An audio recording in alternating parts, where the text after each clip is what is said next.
What's up, everyone? Welcome to another episode of Toy Talk, or today, Movie Talk. Um, it's Monday. It's what is it? September 18th. It's good to see all of you. Yes, sir. With me, as always, I got Toy Addict 17. Am I getting this right? This is right, right? Yeah, you got it right. Right. You're doing great. Hey, everybody. How you doing, Danny? Who's your friend? We were just talking about it. He looks like Paul Heyman. He does look But like I got this prop from Spirit of Halloween, and I took a photo of it. I thought it was pretty cool, so I'm gonna just. I was gonna go to Spirit today, but I think I'm gonna go on Thursday. Spirit awesome. Is a Halloween place. Yeah. Spirit of Halloween. I don't know if we have one. Oh, is really? It seasonal? Is it seasonal? Yeah. Yeah. They always open up in like an abandoned grocery store or something. Yeah. Right. I guess I don't pay attention to the name. I just call it the Halloween store. But hey, hey, while we're here, Cox Create, how you doing, buddy? Good. And let's add this man right here, Unworthy. There he is. Sorry, late as usual. No, all good, man. How you doing? I'm doing good. How you guys doing tonight? I almost forgot. I almost was afraid that you would forget this big night. Oh, how could I forget this? This is my favorite movie, and I get to talk about it with some of my favorite people. I can't wait. Well, what's going on, everyone? Before we jump into it today, for those of you who don't know, we're going to be talking about Batman Forever. Yes, the 1992? Yeah. 1992 release of Batman Forever with Val Kilmer. Now, we had a little debate. No Chewing may or may not come, but he was one of the catalysts of why we watched this movie. Him and Unworthy kind of got into their differing opinions on this. But we're going to go through some categories, talk about how much we love it and or hate it, and then also talk about some of the nitpicks of it. It was 95. So, was it 95? I thought it was 92. I was gonna say, I think I was older than that. Oh, were you? But before we get into it, what is going on, everyone? Toy Addict 17, Cox Create, we're talking about going to Spirit, which I didn't realize was a common Halloween store. They got a movie. They got a movie coming out. They have a Spirit of Halloween movie with Christopher Lloyd in it. They have a Spirit of Halloween movie coming out. Based on the store. Stop. Yeah. Like, is the store like haunted or something? I don't know. No. Are they billing? Like, are they the producers of this movie? Yes, I don't know. Speaking but I mean, it's Christopher Lloyd. Did you see they're doing a sequel to that? Remember that camp movie he did when he was younger, where it was like he made a fake camp and all the kids went to that camp and he didn't do anything but he just let them do what they want. You don't remember that movie? Christopher Lloyd? Was this like young Christopher Lloyd? I can't remember what it's called. I can't remember what it's called either. Only camp movie I remember is the one I think it's Camp Nowhere.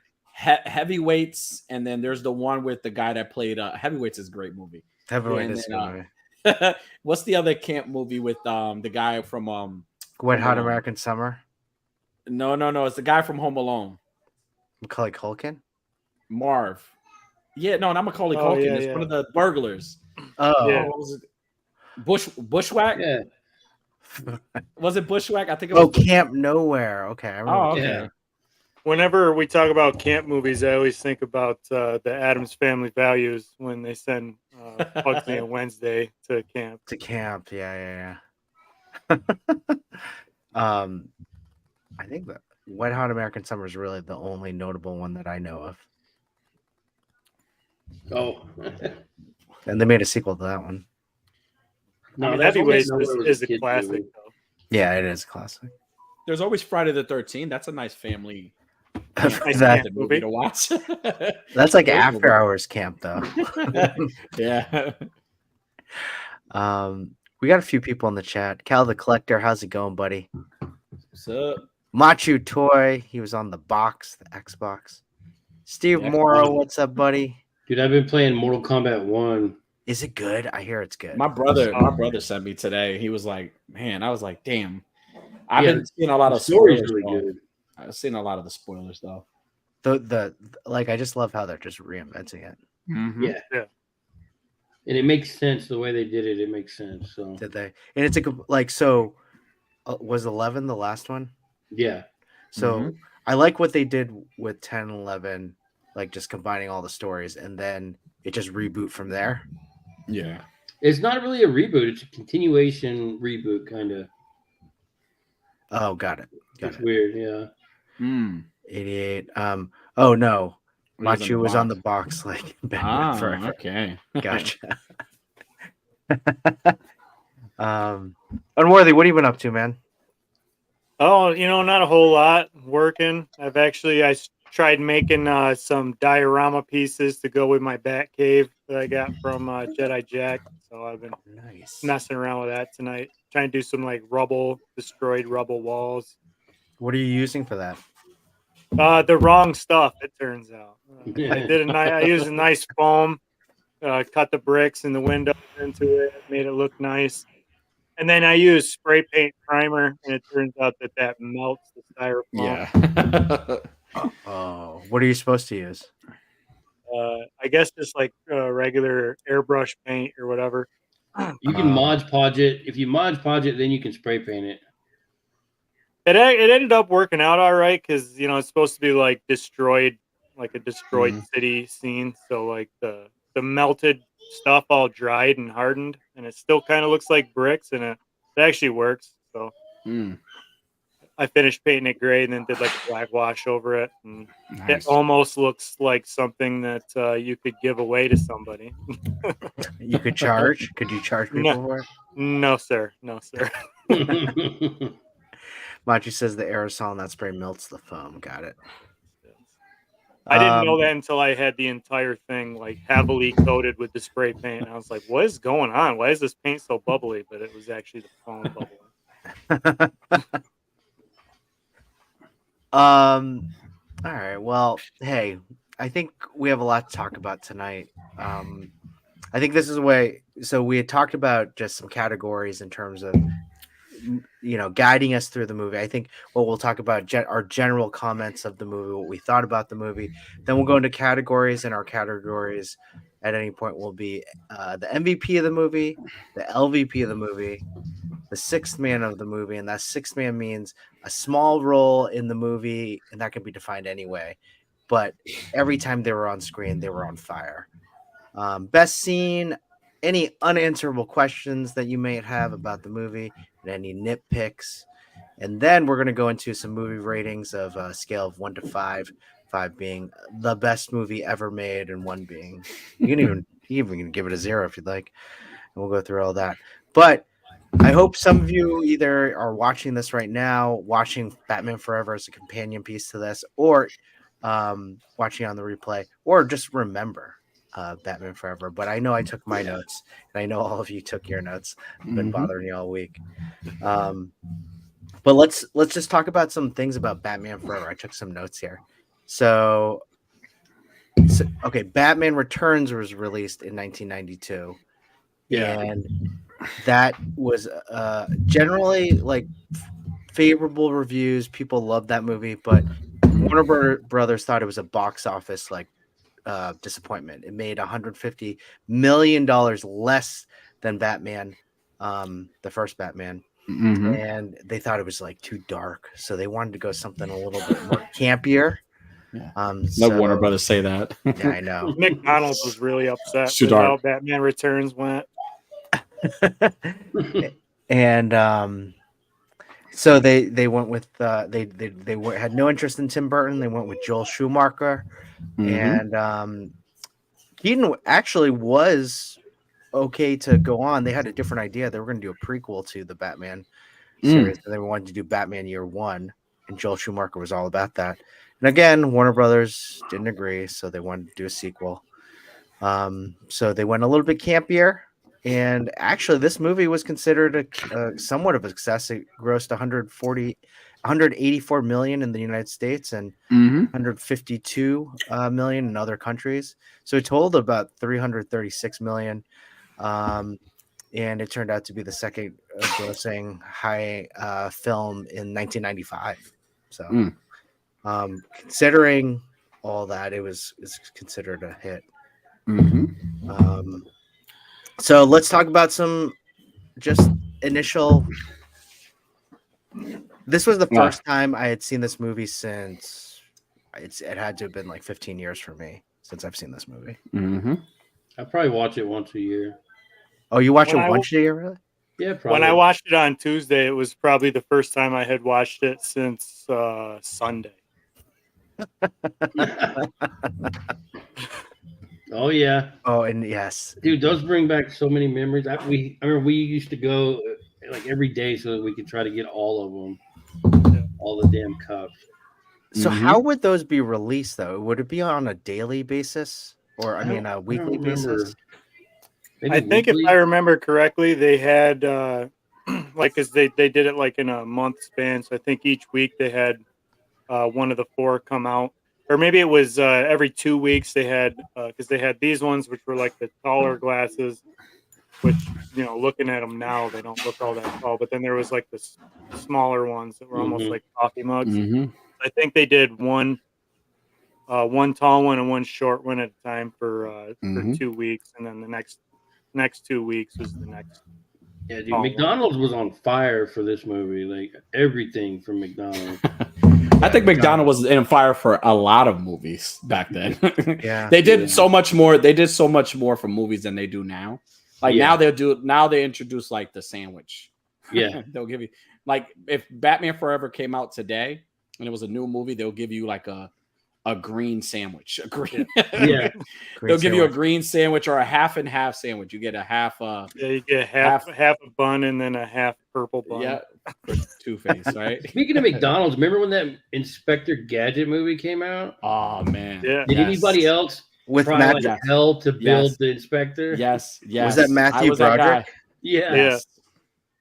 Man, we were like trading with people at the store and shit. Like, hey, I got an extra arm or whatever. I don't remember this. So this is a Build-A-Figure? Yeah, basically. Each body part was its own like little transformer thing. Like a leg, one of the legs was like a multi-tool. Yeah. It had like pliers and a screwdriver and a flashlight. Like the belly was like a wristwatch. Yeah. See, those were like those times. That's what I'm saying. Like back then, like they did so much when it came to movies, especially like superhero movies or like stuff like that, right? Like Jurassic Park.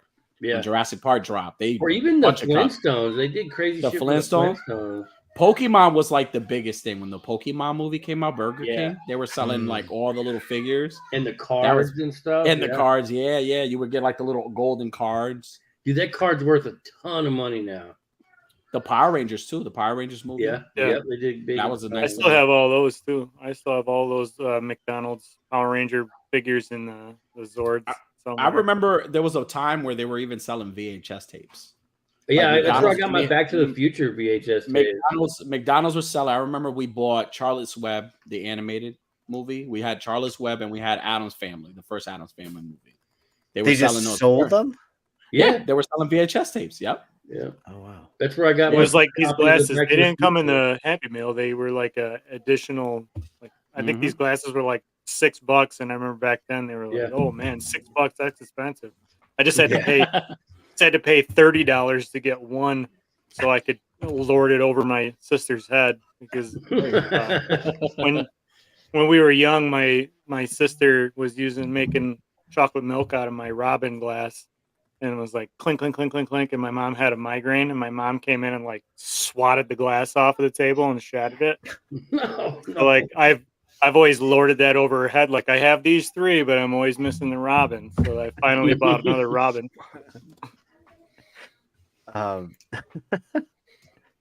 Yeah, McDonald's definitely did a lot. I don't remember ever buying any of the. I think what I associate these movies more with are McDonald's merchandise rather than just the toys itself. Yeah. Batman Returns, Batman Forever. I remember real big at McDonald's. I don't remember Batman and Robin so much. I think they did. I think they did Batman and Robin, but I seen more merchandise with cereal. Like we would buy certain cereals just to get the covers because they had like Uma Thurman and they had all. So we would want to buy the cereals just because the box had to cut them out. You know who else made a killing off of merchandise for Batman Forever was NASCAR, believe it or not. Really? Because there was a NASCAR, McDonald's NASCAR, 94, Bill Elliott, awesome Bill from Dawsonville. Anybody watches NASCAR? And it was the 94 Chevy Monte Carlo NASCAR. And when the Batman Forever came out, they had they changed his car all black with the green Riddler logo with the McDonald's in the middle. That's dope. And he ran that for like almost the whole season. Then he had one that was like split halfway down the middle, purple on one side and I think orange on the other side. Yeah, and they made all the little die-cast cars and shit. I still have the die-cast cars somewhere, I can guarantee you. Machi says they stopped making the mugs because the Riddler glasses kept breaking at the handle. Do you have that? Did you have that problem, Unworthy? No.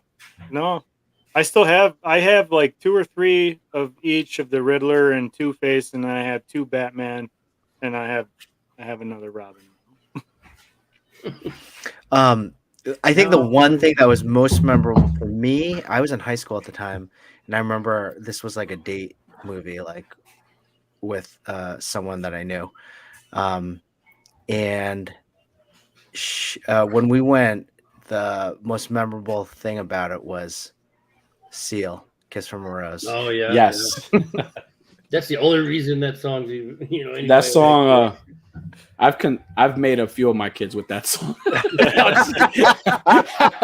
I'm kidding. You dressed up like Batman too? No, I dressed up like Seal. Oh god! And I had the shirt, and I wanted to find like a nice a spotlight.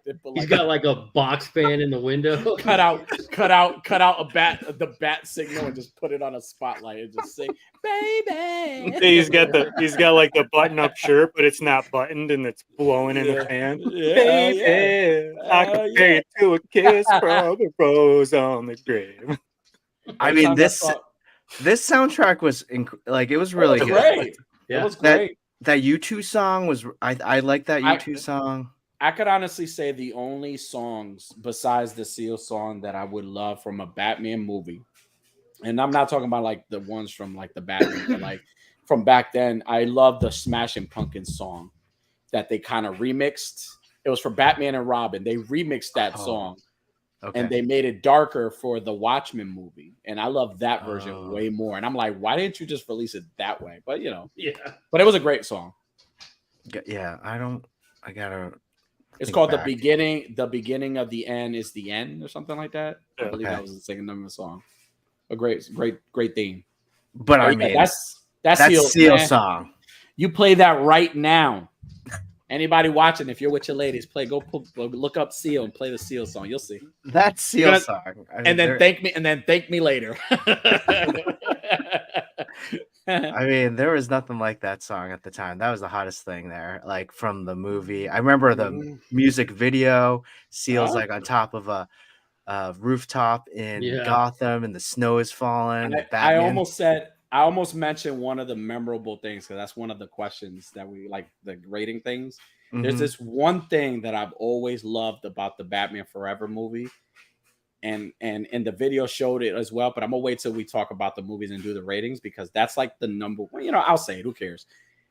I've always been a fan of in the end where you see the bat signal and they're both running and you just see their silhouettes. Me and my brother always used to like try to like do that, so we would grab like t-shirts and try to like do the slow run and shit. Like the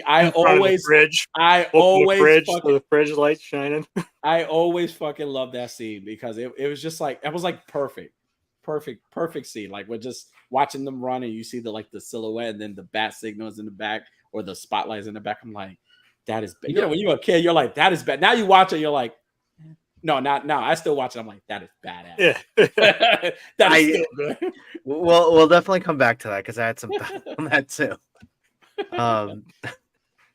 But yeah, this I don't think there was any other, or at least maybe it was just the time. Like when I was just really into music then, but I don't think there's really another soundtrack growing up that was really that hit me like that. I can think of one. What? And it's the Godzilla movie. Oh. With Matthew Broderick. That P. Diddy song was Yeah. amazing. They had Brain Stew from right. Green Day on there. That was a really good soundtrack. That was a great song too. soundtrack. Yeah, that was a great soundtrack. That's a great song. Yeah, that was like an all-star kind of like lineup in terms of that. Well, like, I was Go going to ahead. say, what would you guys? I mean, not to get off track, but what would you guys say is your number one soundtrack of a movie? I'm going to tell you right now, anything with Back to the Future, like you mentioned, Back to the Future, Huey Lewis and the News, you can put them in anything. That is a good one. And I'm like jamming to like every song. Probably Footloose had the best soundtrack. Ooh, wow! That's a I good wasn't one. expecting that from you. Were you Josh. were you doing the dance and everything, Josh? Hell yeah! I was running through like work, like smashing shit. But no, I've always thought the soundtrack for Footloose was great. A lot of good songs on there. That's a good one. I have to. I mean, of recent, I did like the first Gardens of the Galaxy Volume 1. Volume 1 was really good. Volume 2 had some good stuff on it. 3, 3's yeah. 1 is up there for me. You know what I really you know what is memorable? I don't know if it would be the best, but one that I only played like one song off of that over and over again. The Crow soundtrack. Oh yeah. It's really good. Crow soundtrack is really good. It's awesome. The what? The Crow soundtrack. Oh yeah. That was pretty good. Yeah. I like the Mermaids soundtrack with the Little Cher. Mermaid. No, Oh, not Little Mermaid. With Cher and Christina Ricci and yeah. I haven't watched that movie forever. I love that song. That's a good movie too. I played that song a couple of days. I played the video for my kids, and my kids were like looking at me like I was weird, and I was like jamming to the song. That movie Mermaid sits in the same part that like, what was that movie with the Home Alone kid and the little girl and he gets stung by a bee? What is that? My Girl. My Girl. Yeah. So My Girl and Mermaids are both in the same area in the brain for some reason. For you? Really? Yeah. Like they sit in the same house. Oh, man. Wow. Gosh, My Girl. I would have to say if it's not Godzilla, I'm a sucker for Disney song soundtracks too. So like I like the whole Moana soundtrack. Oh yeah. My kids and I will put that on in the car and we'll sing out every song. I'm really good at doing the crab guy, his song. He's from Flight of the Conchords. Yeah. Jermaine Clement. Yeah. Dude, they have so many great. I listen to their shit like all the time. Yeah, that show was awesome. I wish they had done at least one more season, but yeah, the Shiny song is really good too. I'm so shiny. Exit Wounds had a really good one too. The Jet Li had a really good soundtrack. Selena's movie too. They had a great one. Selena, yeah. I'm only saying that because there's Spanish heritage. So I had to throw something, something out there. Yeah, that was. I mean, going back to Batman Forever, that song was just like, my goodness. What there was nothing hotter on the radio at that time, other than Seal. At the time, Seal was he with Heidi Klum at that time, or was that after? I mean, that guy was just like on top of the world, like from one song, because the rest of his shit sucks. Well, what's that one like? Dude, none of them are as good as that one. Well, yeah, that's true, no doubt. No. As far as his repertoire goes, it's like I play one song from Seal. That's it.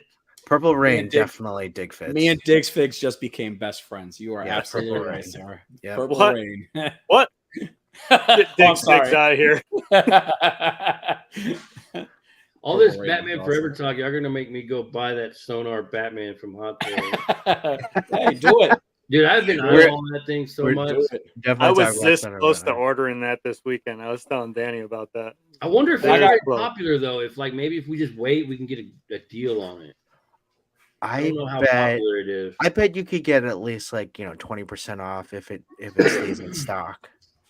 But you'd have to wait a while because it hasn't even come out yet, right? No, it's out. It's out. It's available. Yeah, that's why I was so close to ordering. Yeah, me too. I had it in my cart. I think it's still in my cart. But I had a complete blonde moment, and I was like, "Oh, I got this extra money."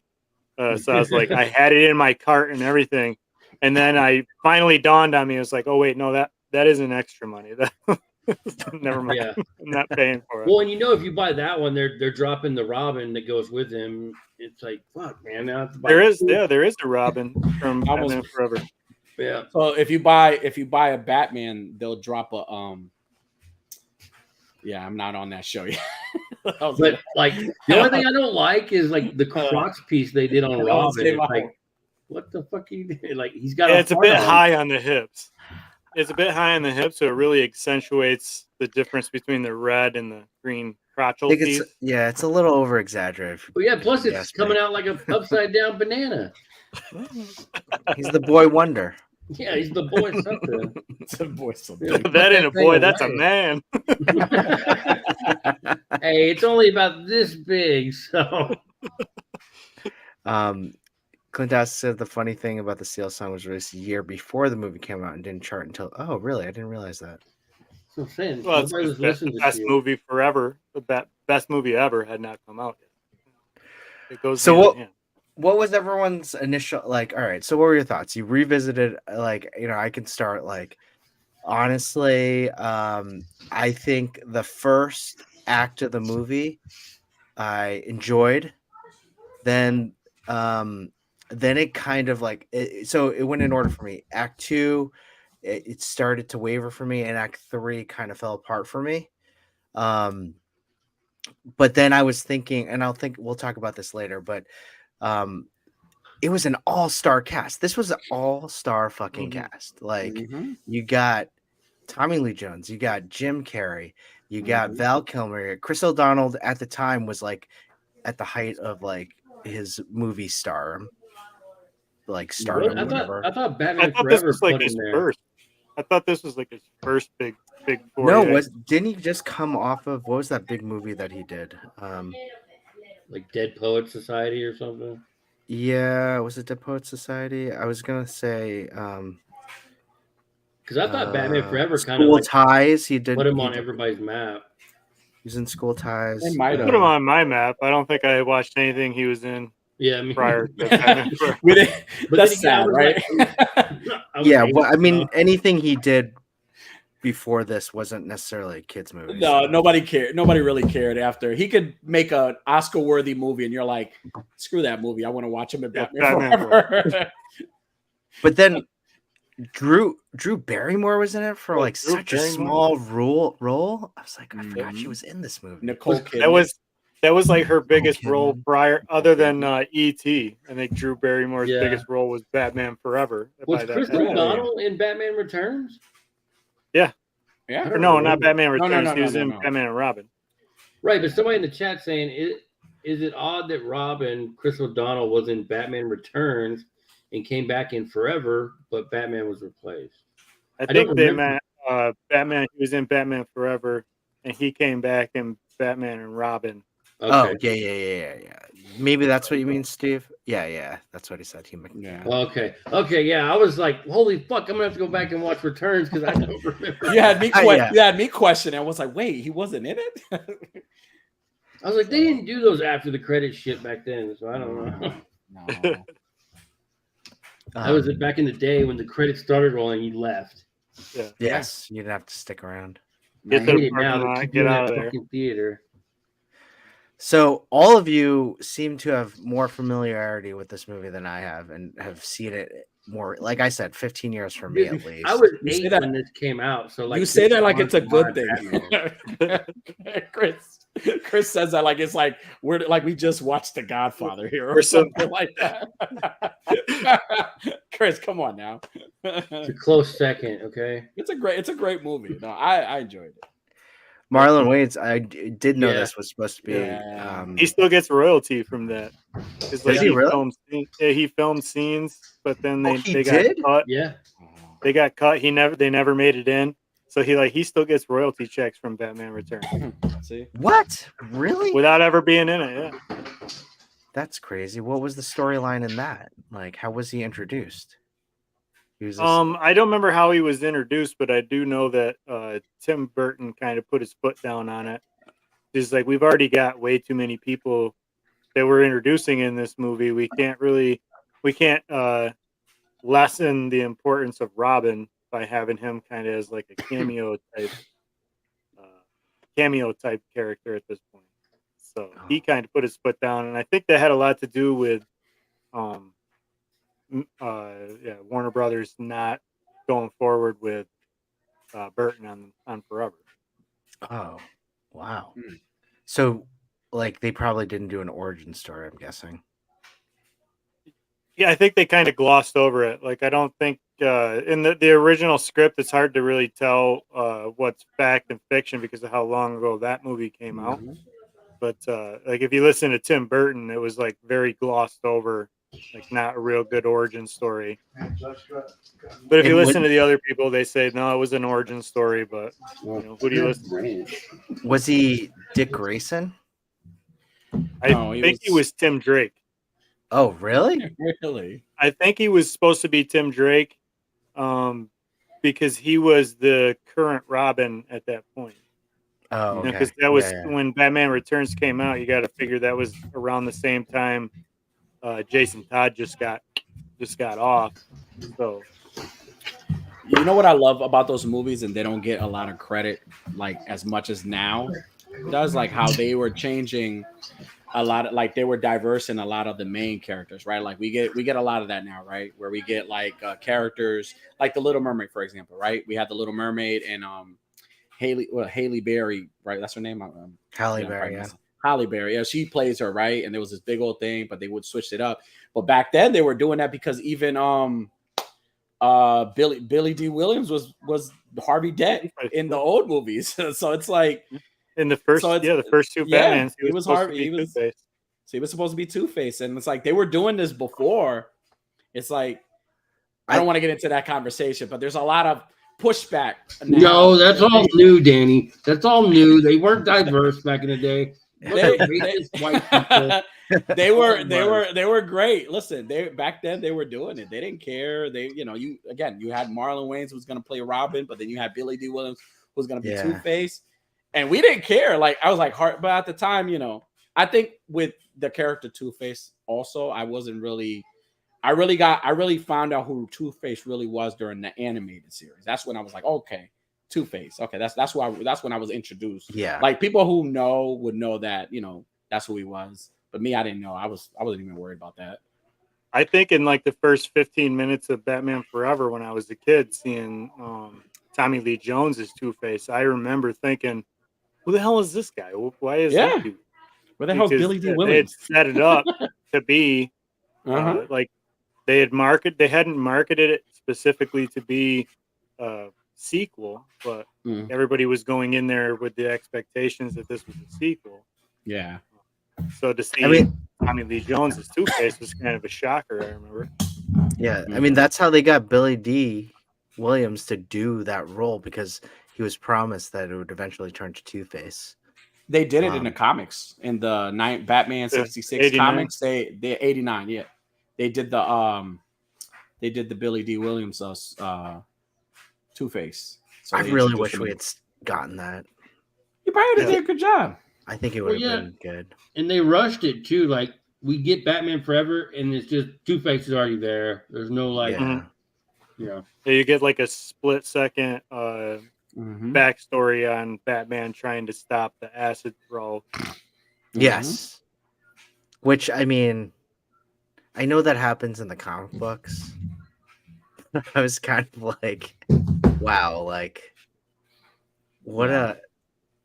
really that paper is gonna just like block half your face like that? Like, why did he just like? Well, it was a stack of papers. It was multiple papers. It wasn't just one. Sure, but I mean, it's like, just go like that. Like, your face is like. Yeah, but paper doesn't react to acid. Okay, I didn't know that. No, I'm kidding. I don't know either. I was like, I thought this was like some Josh knowledge from your I was job waiting that for. I didn't know. I was waiting for Machu's comment right there. This one? He's just fully in Batman gear in the courthouse. Yeah, that was actually one of my nitpicks. Climbing over the bench. That's right. No, that's crazy. So I mean, what? I guess either of you guys, like, what did you like about this movie? Not that they're like, what I really liked was I thought Val Kilmer, honestly, was a great Batman for any Batman 66 fans, for any Adam West fans, because I thought he played that type of Batman. I think he was a good, honestly, I think he was a good like replacement for Michael Keaton. I think he did an awesome job. I think his version of Batman like wasn't bad. Like I really enjoyed his version. Even of Bruce Wayne, I really enjoyed. I think he was better as Bruce Wayne. Yeah, Bruce Wayne was his calling. I think my thing about this movie, like I'm a little biased because there are two people in this world that before I die I would love to meet, and one of them is Arnold, and the other one is Jim Carrey. So that was the reason why I watched this movie. That was one of the reasons why, like, I was a little bitter about not having Michael Keaton back, and then I really wanted to kind of something with, because you teased us with Catwoman in Batman Returns. So I kind of wanted to see Michelle Pfeiffer back and something going on. But then when I saw that Jim Carrey was going to play the Riddler, I was like, fuck yeah, like I'm going to watch this movie. Like Nicole Kidman, woohoo! Nicole Kidman. It's that's like one of the biggest things for me. I think it was Jim Carrey playing the Riddler, and then that scene where like Batman shows up and Nicole Kidman is sleeping. That I was like, at that moment, I was like, I became a man that day. I became a man that day. I was like, man, this is what I got to do to get Nicole Kidman. I got to dress up like Batman. Yeah.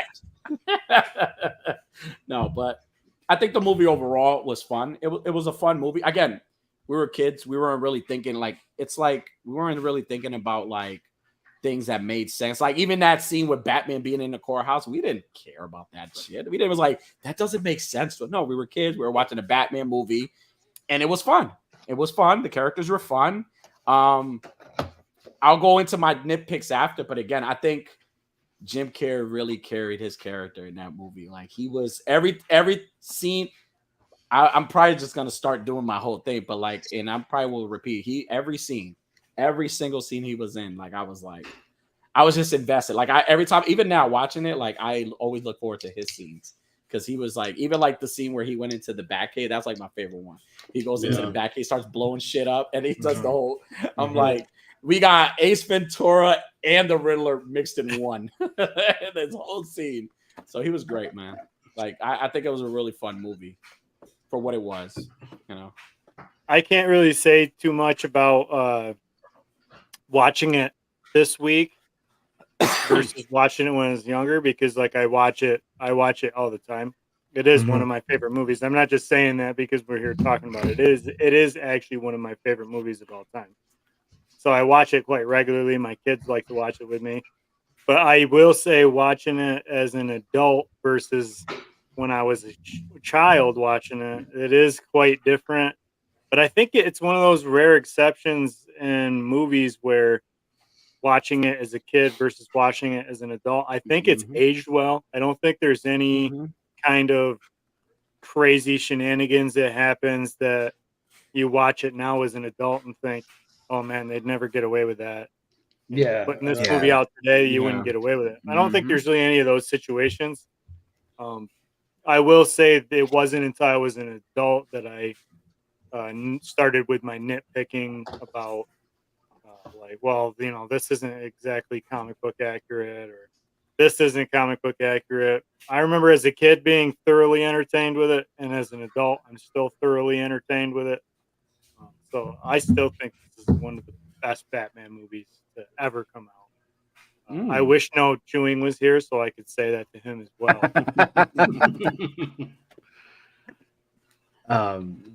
Josh, what do you think about this? You say you watch it at least once a year?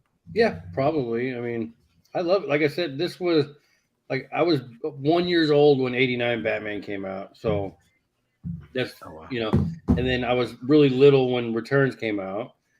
But this one, I was 8 years old. It was great. All the McDonald's stuff, and as a kid, you already love McDonald's. So they're just pushing this movie. Yeah. And I still like it today. I think it has a lot of good qualities. It's not like a lot of modern stuff is weighed down with all this political baggage bullshit. Yeah. And I don't know. I like older movies more now than I did then, and this is one of them. After watching some of the shit that come out, Batman and Robin is good. You know what I mean? So, yeah, Batman Forever is great. Always loved it as a kid, still do. Val Kilmer, he's an okay Batman, good Bruce Wayne. Very good Bruce Wayne. The Riddler, great. Tommy Lee Jones, you could tell he had a lot of fun being Two-Face. He really ate that up, so he did good with that. Yeah, great movie.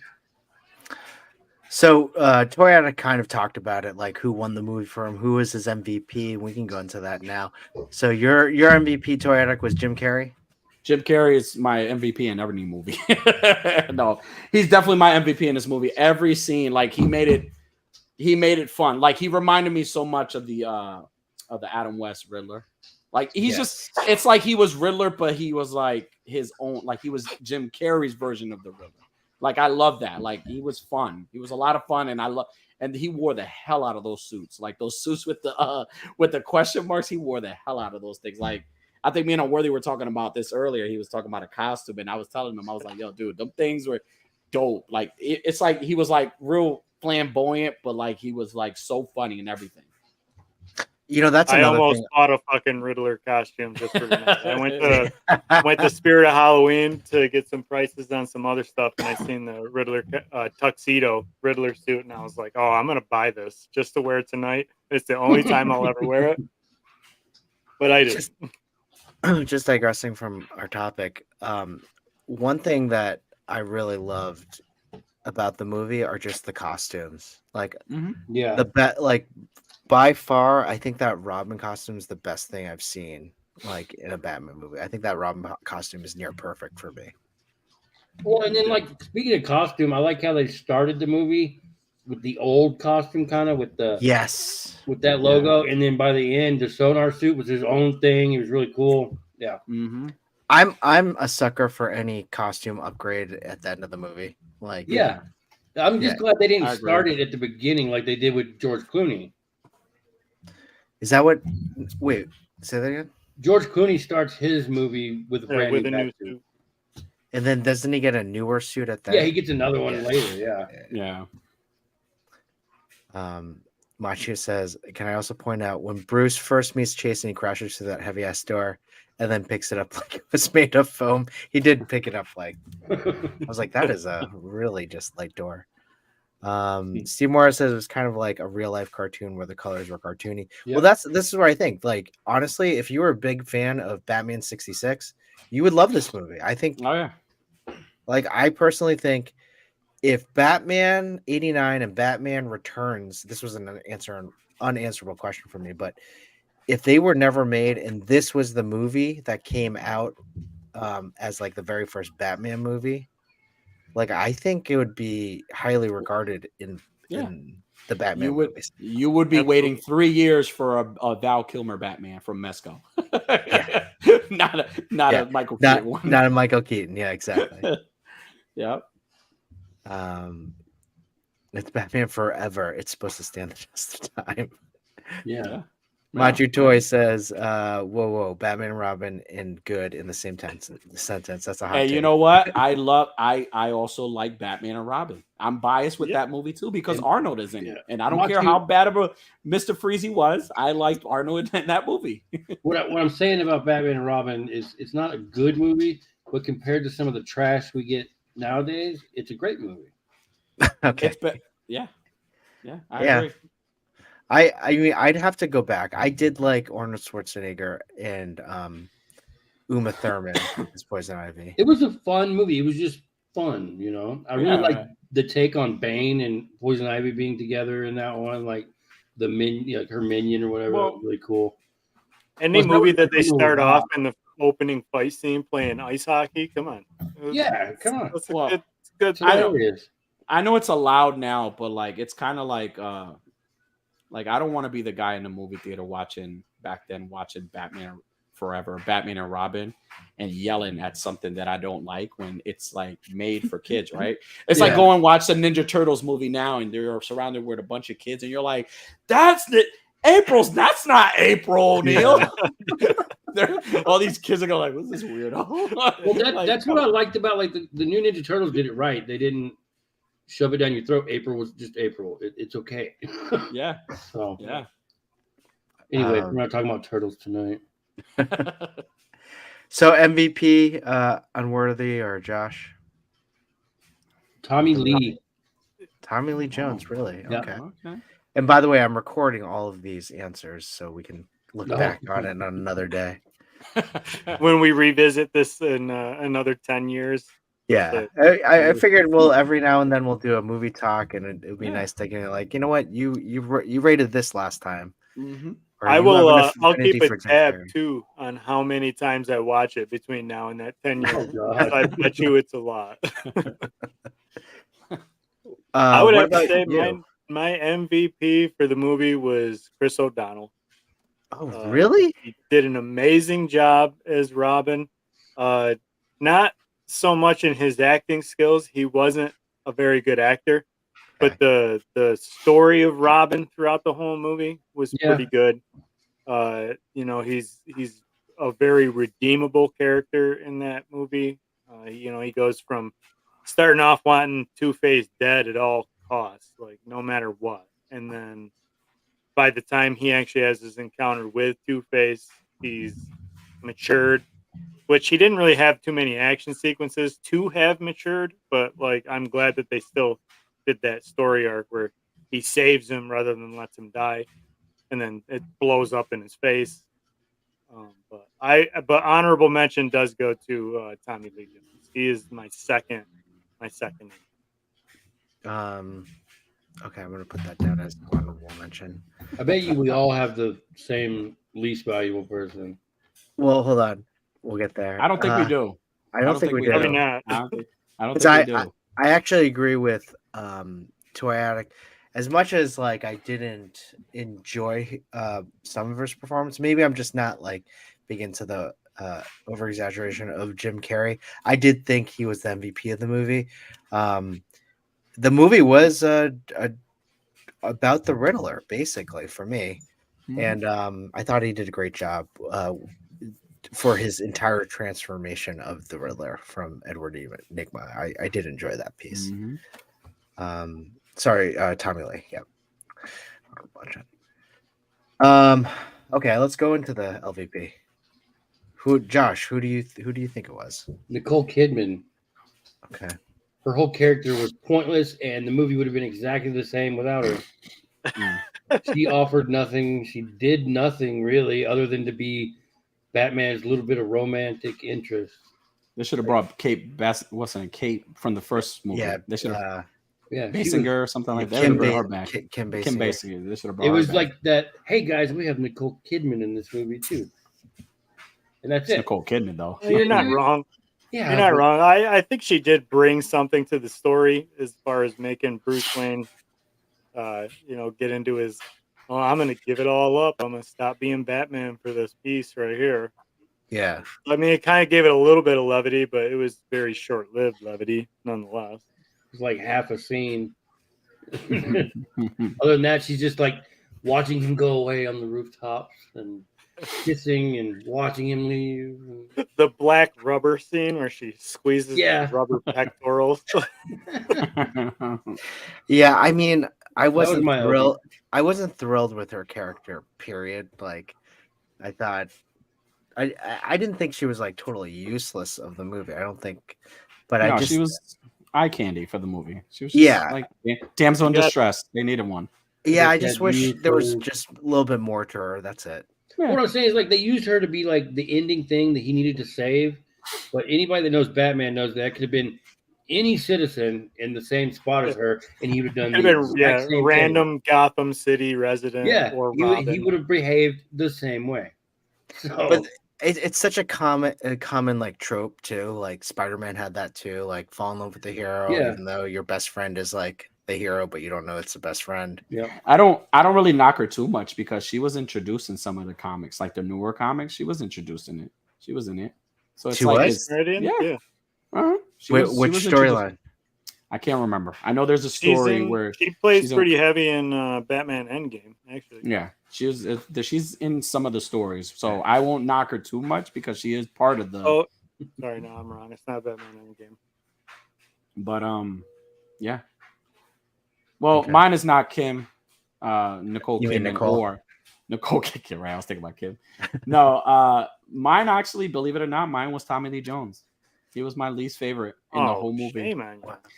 Least favorite. Like, And you- again, it goes You back. could It pull goes him back. off anytime though. I know there was a Two-Face. I know there was a Boot him, Two-Face in the please. movie. It's just, again, the guy from again, he just wasn't it for me. Like I saw it and I was just like, all right, well, like he wasn't like, again, maybe it was because Jim Carrey, like Toy Addict, Jim, I'm with you. He was my Jim- LVP too. Jim Carrey was Oh my cooking in that Lord. movie. And in both scenes, Jim Carrey was just cooking in that movie. Like if they were like trying to, like, don't get me wrong, Tommy Lee Jones is like a phenomenal actor. I love him, and there's a lot of movies I love with him in it. Yeah. It's just in that particular movie, you should have gave me Billy D. Williams, because I think Billy D. I feel like he was just too like all those laugh scenes and shit. Like I was like, I don't need that. I'm already getting that from Jim Carrey. Like I felt like I needed like more of a serious type, like just a serious type Two-Face. I think Billy D. would have gave me that, but I don't know. Maybe that's the way it was written in the story. But again, Jim. Like I don't know if he, like, next to Jim Carrey, and even like there was no way he would have been anything over Jim Carrey in that movie, even over the back. Honestly, he was just my least favorite. And again, in my notes I wrote Two-Face plays more like a Joker. Like he was just too like silly and like he wasn't like I mean, he had a few good scenes, like the beginning scene where the security guard and he's like talking and you see his like normal face. That was a good scene. I really like that scene. But then after, and then all the little laughs and stuff, I was like, okay, I see where we're going here. But then I was just like, nah. Like I was okay with Jim Carrey being that only, but like I wanted like a good balance between them two. Like I wanted more of like Two-Face to be more of like because again, it was a Jim Carrey. He was like the villain because he was the popular villain because it was Jim Carrey. He was popular, but like you guys were saying, to me, Tommy Lee was the center of that story because he was the one that Robin wanted to kill. You know what I'm saying? He was the one, you know what I'm saying? He was the bad guy. So to me, I wanted him to be that, I don't know. I wanted a good balance between both. I didn't want Tommy Lee to be too goofy. I wanted him to be like the serious one and then have like, like that scene, like that, another scene that I like, that scene where they're like punching the people and they're like competing. And like Jim Carrey punches him and he hurts his hand, and then Tommy Lee Jones just knocks him out. I was like, that's the Two-Face I wanted. That's the one I wanted. But even that last scene where, Harvey takes over and he's talking to Bruce and like it's that like end scene. I wanted more of that conflict with Two-Face, right? I know he's supposed to be silly there, but it was like both of them were in agreement. Like there was no, like they were both like maniacal and they were both evil. No. Are you talking about the coin flip scene where he's like, are you forgetting? Yeah, exactly. Like even it's like, when he was like, and me, like, when he goes, so it seems like both of them were in agreement. He was never in any conflict. And so like, why have Two-Face? Like, why Two-Face? It was just one face. It was one face with one face. Yeah. Yeah, I will say that was one of my nitpicks or my unanswered questions or whatever with that same scene you're talking about with the coin flip. Because I one of my biggest pet peeves with every Batman movie is Batman letting somebody die or like being responsible for somebody dying, because that's not Batman. He wouldn't do that. Yeah. So where he throws the coins up and Two-Face falls. Mm-hmm. I remember as a kid watching that, not being too concerned about it, but like as an adult or as a comic book reader, I do remember thinking, well, how's he just going to let him die? How is he going to throw the coins up there to confuse him, throw him off, and then just let him fall to his death? Like not even jump and try to save him or nothing. How did you feel about the Ra's al Ghul in Batman Begins scene where he lets him die?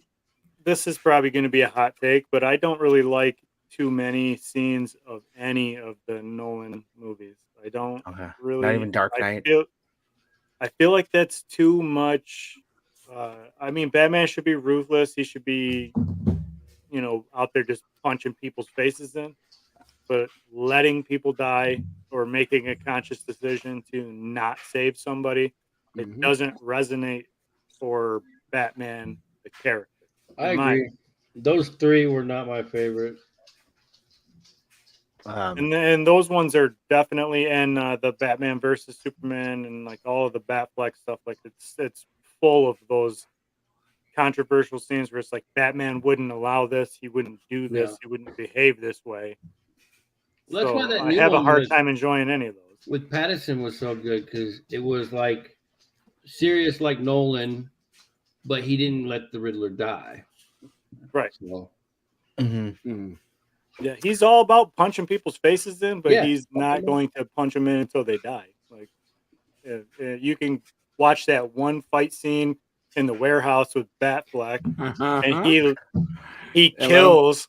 He let him straight cook. up kills several And let people him- and lets other people just continue to die in that scene. And Yeah. it's just like, that's not Batman. I don't dig that. I'm not for it. But you gotta admit, and I think That's like if I was Batman, just letting these people die. That's what Batfleck was doing. I'm gonna save my comments for Thursday, but I mean, all I would plus he say was is like Ben Affleck. branding people. Yeah, that's not Batman. Well, that's different interpretation. This is that to me, like when I saw Batman, all the Snyderverse to me was always an Elseworld story. It was always that to me. It was never canon for me because again, to this day, nobody could ever take. I mean, the closest is the guy from the CW show that would be the Superman for me after Christopher Reeve. There will never be another Superman until this new guy, Corn Sweat, does a great job and like changes my mind, right? Because to me, the Snyderverse is always going to be a Elseworld story to me. Like if Batman is killing in that movie, let him cook, let him do what he got to do. Ben Affleck would have been a good Thomas Wayne. Is where he would have been. He would have been a good Thomas Wayne. But yeah, not Batman. Well, the guy Negan would have been the best Thomas Wayne, right? Yeah, Jeffrey Dean Morgan. Yeah, Jeffrey Dean Morgan. Well, so who was your LVP? I had a hard time picking an LVP because I thought everybody served the story to a degree. To be honest, I think Alfred kind of was in Batman Forever and Batman and Robin. I think he was kind of like the weakest link. He's 100 the entire story. But So only because I was trying to find somebody that I could pick as the LVP. Okay, well, let's go to Sixth Man because my Sixth Man was Alfred. Like every time he was on, I'm like, all right, Alfred, yeah, that's awesome. Like Alfred always was bumping every time he was on.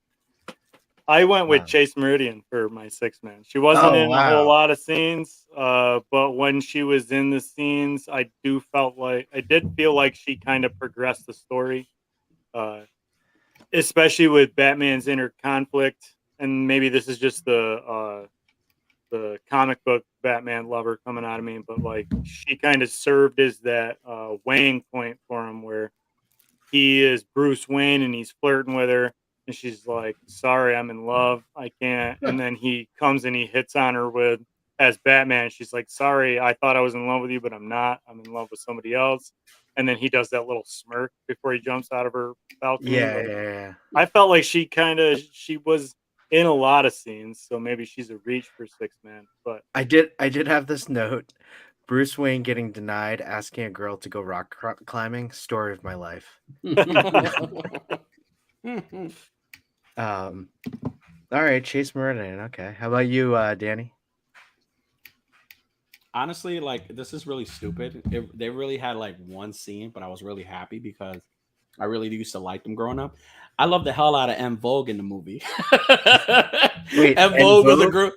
M Vogue was the girls in the corner in the movie. They were rolling out his thing. They were like the prostitutes, and it was nice to see that them, was in Vogue. Yeah, En Vogue was in the movie. Yeah, I saw them. It gets me all the time because I always liked them, and again, I grew up with a lot of the R&B and stuff from back in the day. So when I saw them, I was like, oh shit, look at En Vogue, and it was perfect. They were great. It was a fun movie. It was nice to see, and that's the thing that I like. That back then they did a lot. They incorporated a lot of musicians in their movies, so it was nice to see En Vogue and I mean, that one scene was effective because the whole time I was like, "Oh shit, look, En Vogue." I didn't realize that. Yeah, they're in their movie. I used to It was watch one of them that. blink if you miss, you blink and you miss it type of Yeah, stuff. you blink, you miss it type thing. But it was effective because again, like it's like one of those things where it's like Got that one Danny on part the in the hook. it's like one of those things in the movie where like if nobody knows who M Vogue is, I'm the only one, and I feel special in that moment where it's like that's M Vogue. It's effective. Hey, those are my six. That's my sixth person. They were effective in that one little clip.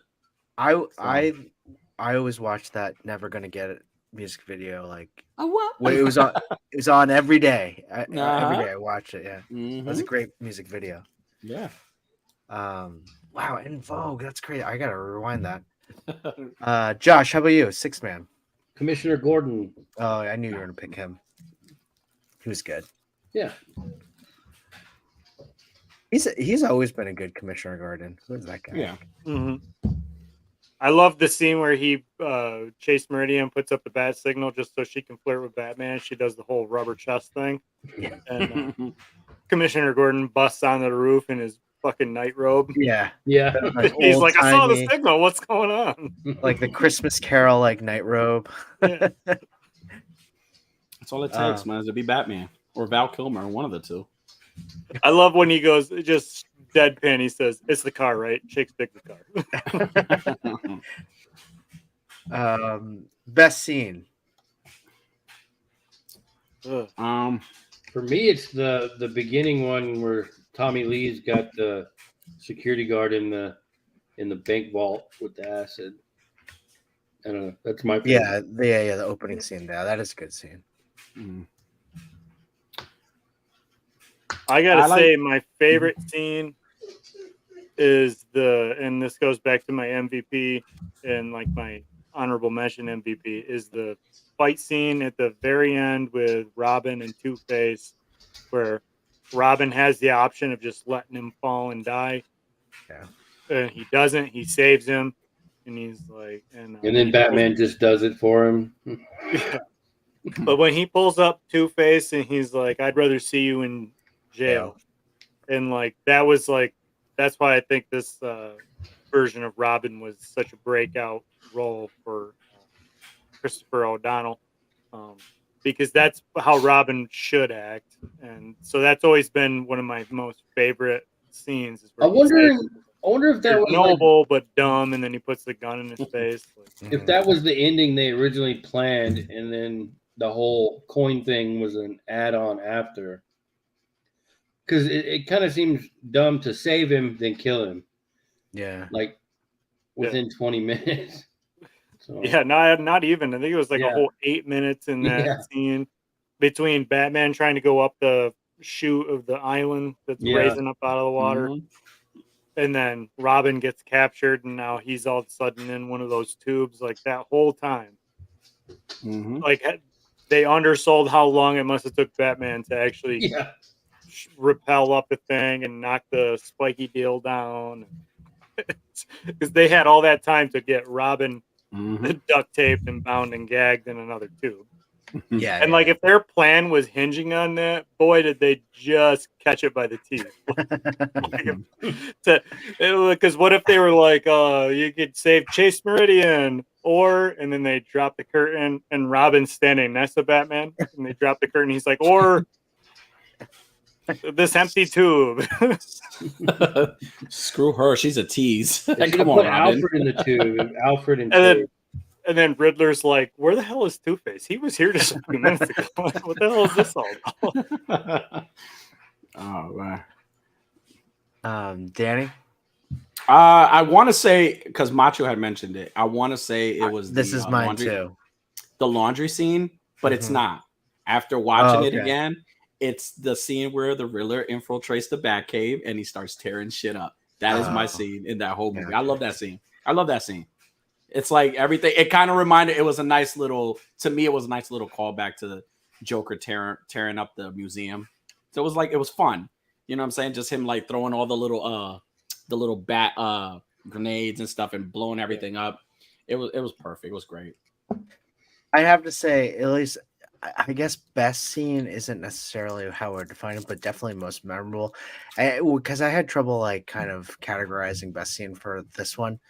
Is Robin doing the laundry. That's the like one thing I remember. I'm like, oh, remember Robin doing the laundry? And then I watch. I'm like, my God, this is so silly, and it still sticks for me every time I see it. I'm like, okay, this is kind of funny. It was like Top Gun volleyball level. Yes, exactly. Yeah, And that look that Alfred is giving him is actually, you know, as a maintenance man, somebody that fixes equipment all the time, I can say that look that Alfred is giving Robin at that point is he's thinking, this goddamn washing machine, the spin cycle's not working again, because like that, those clothes are way too wet. He shouldn't be able to be wringing all that water. Yeah, Your washing machine is not working properly. Yeah, and I'm just like, oh, come on. You got all that water on there. I know you're mopping it up, but come on. That's like dirty water on the floor. You got to get the pine sol out again. Yeah, rewash those clothes because yeah, it's not working correctly. Chris, did you attempt to do that scene at home? Well, I was thinking about it just to like film it for, you know, kicks, but there was something like with the flip to the toe that I couldn't get right. he flipped the toe and then knocked a couple of fingers. Like, oh no! Like, oh, shit. I need more room. Why isn't my laundry room as roomy as Batman's? What you should have said is that you tried it and you whipped the shirt and you like caught it in your toe and then you pulled it and you were like, "There's no water coming out because my washing machine is working correctly." Washing machine did its job. I mean, basically, it's just me taking it from the dishwasher and putting it on the rope. Or doing that part where he's like, you know, I'm like, what is the purpose of that? Spins his clothes and arms through the sleeves, inside out. Yeah. Well, you know what? As a kid, I mean, that's how I do my laundry now. I didn't know that it was a big deal until last week when you guys said that's not how you do laundry. Well, what's the problem? He's just doing his laundry. Like, that's how I learned. The background music kind of makes it look more badass too. Like, you know what I'm saying? Like, could you imagine it with no music? It would. That eye contact. It would have been weird. They need to make a video of that. They need to like hook and like edit it and just do no sound. And just you hear like the squeaking and the splashing. Yeah. And Alfred is like the whole time. That would be perfect. Well, I will say two of my favorite parts of the movie, which weren't like my favorite scenes, but like things that I wrote down as like my favorite. Like these are the things that I repeat all the time when I see them on the screen when I'm watching the movie. And the first one is when Robin steals the Batmobile. Mm-hmm. And not just the Alfred scene, it's like he stole the car and Batman's like, the Mercedes, and he's like, no, the other car, and he's like, the Rolls Royce, and he's like, no, the other car. But like that was all gold too. But the part where Robin's driving down through the street and he's like, come take a ride on my love machine, baby. That is one of my favorite parts. Every time it comes on, it doesn't matter what time of night it is, my kids, my wife, everybody could be in bed, and I'm at the top of my lungs in the living room going, come take a little ride on my love machine, baby. And then my most favorite scene that I crack up for every time is when after Robin saves Batman from the tunnel collapse, and then it flashes to Two-Face and Riddler, and like it's Riddler, he's got the newspaper open, and it says Batman narrowly survives the tunnel collapse. And Two-Face is like screaming mad. And Riddler says, that's just what I said. I don't know what it is about the way Jim Carrey delivered that line. That's just what I said. It cracks me up every time. Another good Jim Carrey line is when he talks to Two-Face for the first time and is trying to convince him, and Two-Face puts a gun to his head. And then he goes, what does it say? I wrote this down. It's something I've always like quoted every time I saw it. That's never going to heal if you keep picking. Yeah. I thought that was funny. Just that whole line and that whole scene. And just while we're on the Robin, we'll go to unanswerable questions. I did write this down. Why would social services place a 24-year-old Dick Grayson with a 30-year-old Batman? Because that's what happens in the comics. Like the dude is the only legit. comic book accurate thing that happens. The guy's legit riding a motorcycle into Wayne Manor. Like he's not carrying toys into Wayne Manor. Oh my goodness, man. That makes all of my unanswerable questions just seem null and void. But I mean, seriously, come on. Yeah. Who? That's the unanswerable question of the year. Who is this kid's caseworker?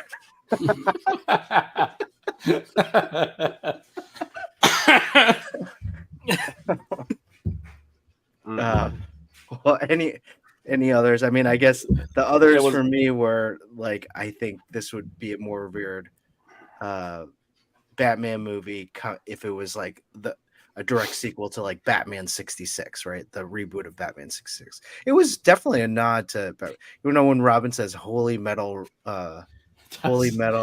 rusted." Holy rusted metal Batman. Yeah, that's what it is. Oh, I hate. I gotta say I wrote down one, and I know I'm allowed to swear on this show, so bear with me, because I wrote this one down and I wrote it exactly as I was thinking, or exactly what I was thinking in my head, and it's the scene where the Riddler rolls up on his moped, and he sticks that second riddle on the gate of Wayne Manor, and then he takes off, and like the scooter almost falls over. The exact thought that went through my head is, where the fuck are the cameras on Wayne Manor? Because they could have figured this out way earlier that it was Edward Nygma. This guy has got all this technology and he don't have fucking cameras on his front gate. Like, what is going on here? Hold on. What was the whole purpose of all those riddles just to reveal that it was him? Like, I don't. Yeah, how did he not figure out it was him way earlier? Yeah, way earlier. Way earlier. They're using the same technology Batman said, or Bruce Wayne says, raises too many questions. Can't do it. Raises too many questions. And then some weird villain which is another nitpick I have, how did this guy not get away with some sort of copyright infringement? Because you look around his office desk and it's all Riddler suits. You look in his apartment, it's all Riddler suits. And then he shows up in a Riddler suit, and Bruce Wayne, the greatest detective in the world, is like, I fucking don't know who the hell this guy is. Like, what? That's true. That's because he had that damn Meridian Chase. Yeah. He had that ponytail was on his mind the whole time. The whole time he's doing lifts in his basement, thinking, how can I get this rubber even tighter? It's like Edward Nygma is like showing him, hey, I'm the Riddler. He's like, screw that. Did you see what she was wearing that night? Did you see that? Or he's like beating himself up. He's like, rock climbing. Goddamn, why didn't I invite her to rock climbing? Stupid. Oh man. That's fucking another one that made me think out loud was when he goes to Meridian's office and he's looking around her office after he busts her door down and then puts it back, and they're talking, and he looks at the thing on her wall and he goes, you got a thing for bats? And she's like, that's a Rorschach test. Do you have a thing for bats? Like, how the hell does Batman not know what a Rorschach test is? Yeah, that's true. How does he not realize that's a Rorschach? How did she not figure out that he was Batman right then? You're right. They're both retarded. Jeez. Any other unanswerable questions? I think Unworthy and you have answered all of them because they make. It's true though. I mean, but this is the kind of shit that we weren't even thinking of back then. We were just watching this movie like, kids, it was this isn't like this should got to get an Oscar. This has to. This is to be like $1 billion easy. No. Yeah, $1 billion easy. No, we weren't thinking like that. Yimbo, just going back to Batman and Robin, he's just giving all the Arnold quotes right here. All the best quotes. Nice. Arnold's the man. Arnold's the man. I can't wait till that figure comes out, man. That's when I want him, and I want the Riddlers. Oh You're yeah, I'm gonna buy getting the that whole line. Yeah, Yeah. I don't know. I'll probably do it twice. I'll probably buy the whole line. You think they're gonna do the Batman Forever wave? They didn't announce that one, but they already made the Coomer. I think they're waiting on Jim Carrey and Tommy Lee Jones. I think is really what they're. I don't see either one of them saying yes, honestly. I don't see Tommy Lee saying yes. I think Jim Carrey will give him a pass because I mean, well, it's because Tommy Lee hated being in that movie. He still hates talking about it to this day. Oh, they could give it to NECA. They could give it to McFarlane. NECA got rights for Ace Ventura for the Retro Claw. I just seen that. They could do it. They could do it. Oh, I've got them. Listen. Yeah, it's probably mostly hinging on Tommy Lee Jones. Yeah. Because you can't do a Batman Forever wave without Two-Face. But honestly, can you blame him though? He was in a movie where he was like the sixth man next to Jim Carrey. No, he was in a movie where he hated his co-star. He was on the scene the most with Jim Carrey, and he hated Jim Carrey. It's like he was cooking him the whole time. He was like outshining him. It's like you hate him, but he's like cooking you the whole. Yeah, I like Tommy Lee Jones in the movie. I thought he was great. No. Billy D. Williams, he's great in the Men in Black. That's where he needs to stay. He needs to stay out of the Batman movies. You know what the conversation probably was with McFarlane was they were like, Val Kilmer, can we do your likeness? And he's like, yep, no problem. Chris O'Donnell, can we do your likeness? Yep, no problem. Jim Carrey, can we do your likeness? Yeah, no problem. Anything to make my name relevant again. And then they're like, Tommy Lee Jones, can we do your likeness? And he's like, no, I fucking hated Jim Carrey. I'll never give you my permission. Well, what do you guys rate this movie? Out of 5. Out of what? Out of 1 through 5? 1 through 5. 5 being the best. 4. I give. Okay, 4. 3.5. Oh, really? Okay. I give it a 3.5. Only because it's hard to like it's hard to touch the other two that came before, like Batman Returns and the Batman. It's hard.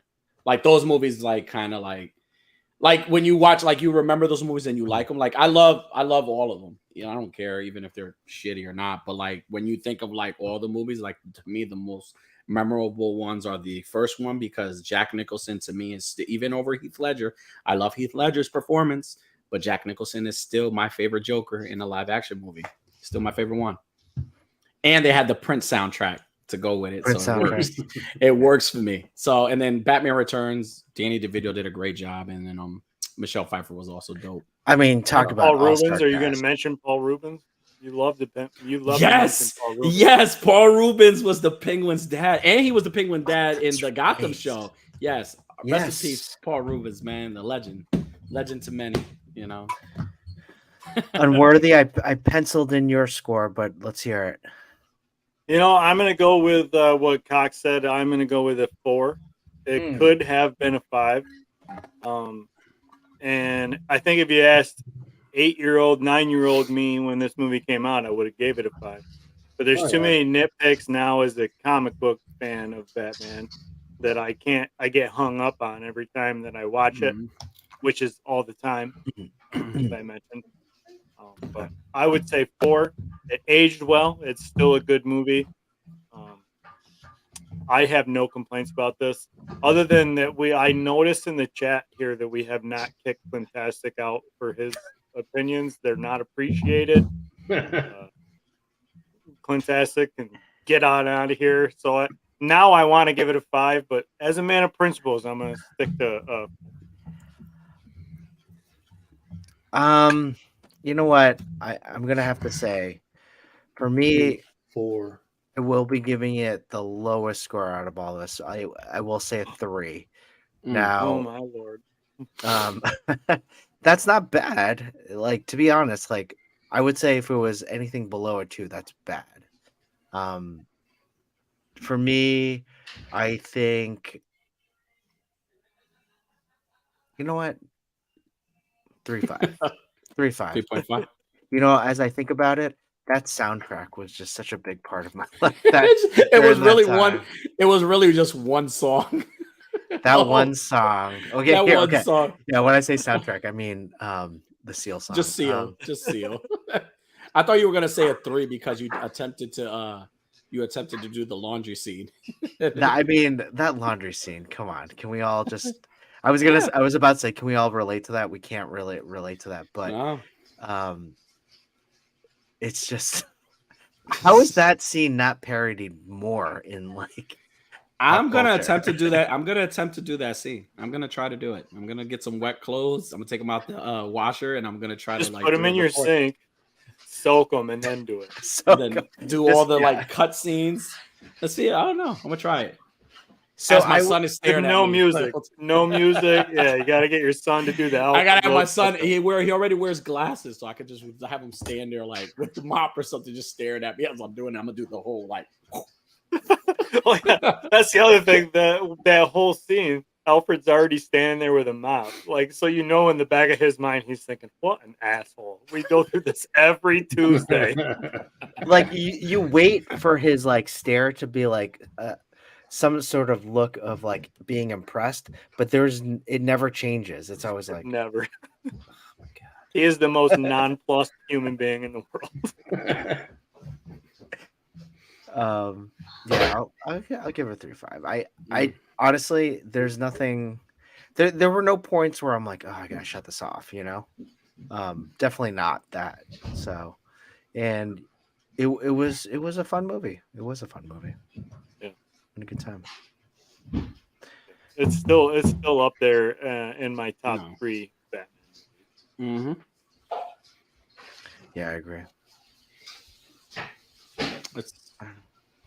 It's a good movie if you watch it like it's not like I agree it's not the worst, like even like I mean even Batman and Robin, right? Like it's not I view them the same way as I did as a kid. Like that was the way it was back then. You weren't even thinking about, even with toys, it's kind of the same thing with toys. Like I wasn't thinking about articulation and none of that. I didn't give a shit about none of that stuff. I cared about just having a toy.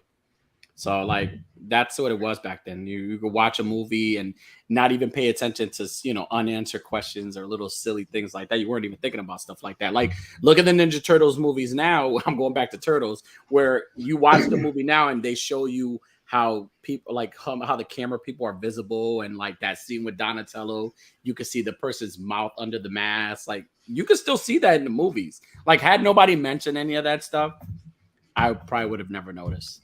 You mean for like the original TMNT movies? No, even the original TMNT, the original, they show like you could still see like the scenes where they messed up, where you could see the crew in the background, and then that scene with you can still see it. It wasn't edited out. It wasn't nothing. It's still there. Did we watch Ninja Turtles together, like, and talk about that? We can. It could be the next one, the original. Do you think that should be the next one? Well, I was gonna say Bachelor Party with Tom Hanks. Okay. We could do Suburbs. Hey, that's a good one. Yeah. The Burbs. Or The Burbs, yeah, The Burbs. Or a Police Academy movie. Let's watch the first Police. Oh my God. What about here's a good one you guys might not have watched in a long time, is Death Becomes Her with Goldie Hawn. Oh my God. Oh yeah. I love that movie. That would be a good one. I remember watching that in the theater. Becomes Her. That's a good one. I haven't watched that in when you just, I don't know why, but I went from Burbs to Death Becomes Her. The cannonball scene with the blow the hole right through her chest, like for whatever reason, I jumped right to that. All right. Oh my gosh. All right. Well, hey, I'm fine with any of those. I mean, now I have a topic or a maybe not a topic, a category for comic book related movies you might want to add to the 6-man MVP list, and that's the impact it has on comic books, especially for comic book movies. The impact it has for comic books moving forward. Let's talk about that. because I feel like this movie was a great movie, and I will not take anything away from Jim Carrey. But I feel like this movie did sort of bastardize the character of the Riddler. It takes away a lot of his levity, because he is a genius and he is diabolical. So, like, he was all the way up to this. Well, he was all the way up to Batman 66, I guess. And then this one sort of made it worse to where now the Riddler is kind of just like a punchline. I think the new guy I Batman think the new guy in the new movie kind of like brought him back. But I mean, again, that's just the way that was just the way they made him in the movie. To me, when I saw it, that's what I got. I got a lot of the Adam West Riddler vibes. I got a lot of that. But like, well, in the comics, I don't think he really, when he really reinvented or when he became a big hitter, is the Hush line, the Hush storyline, where it turns out spoilers everyone if you haven't watched Hush, or like if you haven't watched Red Hush or Red Hush, yeah, it's it's like 20 years old. But he was the mastermind. Like that became like, oh shit, like Riddler is like he's an A level, not a B lister. Yeah, he's a genius. Yeah. So and like with the comics moving forward from Batman Forever, I feel like the Riddler was kind of typecast into the role that Jim Carrey presented him as, and he did a good job presenting him that way. So I'm not taking that away from him, but he kind of took a step down in the Batman 66, and then a further step down with the Riddler, to where he was kind of that jokey, nobody took him serious. It wasn't until like the Batman audio adventures that they put on HBO or on iTunes podcast. Like that's the Riddler. That's the genius intellect that can do all these traps. And yeah, I mean the Batman movie with Pattinson, they went kind of beyond that and kind of made him a weird psycho, But yeah, at least it's more in the wheelhouse of what the Riddler was supposed to be. Yeah. I think in terms of this movie in general, aside from the Riddler, like that sonar idea, I don't know if in the comics that happened before this movie, but I feel like after this movie we see a lot of like Batman sonar suits. Like even the Dark Knight has that, right? Yeah. So every time I see it, I think, oh, that was from Batman Forever, So I think that's an idea that really came from that movie a lot. Or even like all the Arkham Asylum. I thought the Riddler in Arkham Asylum was that series. He was pretty good. Yeah, he leaned more towards the jokey campiness in the Arkham games, but like the consequences were much more deadly for that. That's a good question. I know that probably only works for comic book movies, but it was one thing that I thought about with the Riddler being so jokey and campy, is like kind of lessens the threat that he actually is. Yeah. Yeah. But you got to think of the two directors too, right? Because even like it's a lot of movies, because it happens a lot in horror movies too, where you had the first three movies that were really like dark, and they were, very much like, but then it gets campy after a while, right? Like all the Nightmare Before Christmas, all Nightmare Before on Elm Street movies, right? If you watch the first one and second one, those shits are dark. But then when you watch the rest of them, it gets funny. Like you actually enjoy, you like the jokes and just the silliness of it. So, you know what I'm saying? It happens in a lot. I feel like maybe it was just like the direction they went with it, because Tim Burton wasn't doing it. So I think if Tim Burton would have taken that role, I don't think Jim Carrey would have gotten cast. I think somebody else would have. And I think it would have been like kind of on his little, on his level. It's just, I mean, I don't know how dark they made the Penguin in Batman Returns. Yeah. He's actually a jokey, not that threatening character generally, and they made him like a vile, legitimate threat. So I would actually like to see Burton do a Riddler.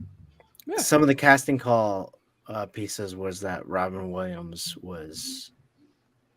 might have been casted or was in consideration on the short list. So Yeah. I think if you look at Robin Williams' history up to that point, he would have been a hard sell. But really, if you like his later stuff after that, like 24-hour photo, like or 24 photo or whatever. Oh like, yeah, he was yeah. dark, sadistic bastard in that movie. You're right. He could have been perfect. He brought that to the Riddler. Yeah. Huh. So, what do we think? Death Becomes Her as our next movie? Yeah, I think you ought to have Clintastic. I don't know if you saw in the chat. I just saw that, and I was thinking the same thing. Clintastic, if you're down, we'd love to invite you and talk about Death Becomes Her. I didn't realize. I don't know anyone who like knows that by heart. So let us know. We definitely invite you on. I'd love to talk about it, and we'll have 5 here, maybe 6, more merrier. Talk about Death Becomes Her. My gosh, that's a movie. I can't believe that I saw in the theater. A, and then B, a movie I hadn't even thought of. Such a good movie. That is a great movie. He's in. All right, Clintastic 4. That's awesome. Sounds good. Well, next week, we'll watch some Death Becomes Her. Oh my god, I can't watch some Death Becomes Her. This is gonna be awesome. Like really, like Batman Forever. It's like, all right, I remember. I can just imagine you sitting on the couch. Just now, we're all sitting on the couch with our pens and just writing notes down. It's like, Dad, what are you doing? It's like, shh, I'm rating this movie right now. Yeah, I'm like, oh, that's good. I'm typing it into my notes section on my phone. Hey, Dad, the chicken in the air fryer is done. Do you want to? Why not just give hold me a on. Let's pause this. Hey, guys, thanks so much. This was a lot of fun. Unworthy, if you can make it next time, we'd love to have you. I think you've just become part of the show, so this is awesome. Yeah, I appreciate being on as always. I love getting on here and talking with you guys. It's always good. I'm glad to see Cox Create this time too. Yeah, it's nice. I'm glad I didn't have to deal with No Chewing telling me all my opinions were wrong about Batman Forever. I gotta be honest, I kind of missed his opinion. I really wanted to hear like some sharp opinions of this movie, but he would have been like, he always does that. Sure, if you're watching, that was my impersonation of you. He goes, then he does the. I don't know. He probably hated Jim Carrey in the movie. Brutal, man. You're brutal. I love it. Chewy, we love you. Look, Chewy, we love you. We do love you, buddy. And everyone in the chat, thanks so much for putting your thoughts. Honestly, like, I think it's a lot more fun when you watch the movie with us. So if you're listening still or watching like Death Becomes Her, that's what we're watching with Goldie Hawn, not to be mistaken with any other Death Becomes Her movies, which I don't think there are any. So, so just I do have a movie club with some of my college friends, and we meet every Thursday. We go around and everyone nominates a movie, and then like every round it's someone else's nomination. So there's one time where have you guys watched Flesh? I think I have. It's familiar. So let me make sure it's the right movie. Apparently there are 2 movies called Flesh. Oh. And so 3 of us, there are 4 of us, 3 of us start talking about the movie. The 4th guy goes, I think I watched the wrong movie. I was just about to say that. He's like, was Sam Jackson in that movie? We're like, no, he was not. So just to make sure, we're talking about the Goldie Hawn Death Becomes Her movie, correct? Yeah. All right. And little sidebar note about flesh is, how people get all grossed out about the word moist? Like flesh is that word for me. I don't know really? what it is. Every time I hear the word flesh, I don't know, it just reminds me of the skin peeling scenes in Hellraiser. I don't know, the sound. Flesh is just an off word for me. I don't dig it. Did you ever watch that new Borat movie, the like sequel? No. He goes to like basically like a redneck's house, and on Alexa he orders flashlights, because of his accent, he orders fleshlights, and so all these fleshlights come to their house, and hilarity ensues. So. Order flashlight. Yeah, exactly. All right, everyone. Thank you so much. And we will see you next week with another movie talk of Goldie Hawn's Death Becomes Her. Please watch, and we will tell you all our thoughts. And we'll see you next week. Thanks, everyone. Peace.